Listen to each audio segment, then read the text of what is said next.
आत्ताची सर्वात मोठी बातमी बागलाण तालुक्यात आज सकाळी 11 वाजेच्या सुमारास एक भीषण अपघात घडला आहे।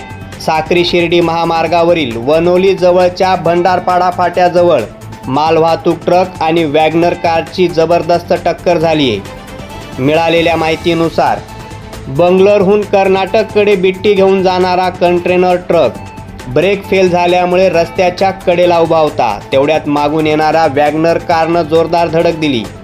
या भीषण धडकेत कार चालक दीपक वसंतराव पाटील मूळचे साक्री येथील आणि सध्या नाशिक येथे वास्तव्याला असलेले यांचा जागीच मृत्यू झाला असून त्यांची पत्नी आणि मुलगा हे गंभीर जखमी झाले आहेत। दोघींनाही तातडीनं रुग्णालयात दाखल करण्यात आलं आहे। घटनेची माहिती मिळताच सटाणा पोलीस स्टेशनचे अंमलदार योगेश पवार आणि रवींद्र शिंदे हे घटनास्थळी दाखल झाले असून त्यांनी आता पुढील तपास सुरू केला आहे। प्रखर न्यूजसाठी तुषार रोंद तरसाळी।